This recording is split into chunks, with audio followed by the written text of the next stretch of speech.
कराची के मुख्तलिफ इलाकों में 4 अफराद की लाशें मिली हैं। पुलिस के मुताबिक बिन कासिम स्टील मिल के करीब जंगल से एक शख्स की गला कटी लाश मिली, जिसकी शनाख्त अब्दुल्ला के नाम से हुई। वाटर पंप के करीब फ्लैट से खातून की 3 से 4 रोज़ पुरानी लाश बरामद हुई। क़यूमाबाद बी एरिया में घर के अंदर करंट लगना से 7 साला अहमद वल्द नईम जाम हक हुआ। उधर डिफेंस शहर कमर्शियल के करीब फ्लैट से मुअम्मर शख्स की 10 से 20 रोज़ पुरानी लाश बरामद हुई।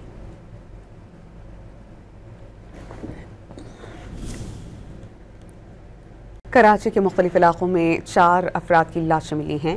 पुलिस के मुताबिक बिन कासिम स्टील मिल के करीब जंगल से एक शख्स की गला कटी लाश मिली, जिसकी शनाख्त अब्दुल्ला के नाम से हुई। वाटर पंप के करीब फ्लैट से खातून की 3 से 4 रोज़ पुरानी लाश बरामद हुई। क़यूमाबाद बी एरिया में घर के अंदर करंट लगना से 7 साला अहमद वल्द नईम जाम हक हुआ।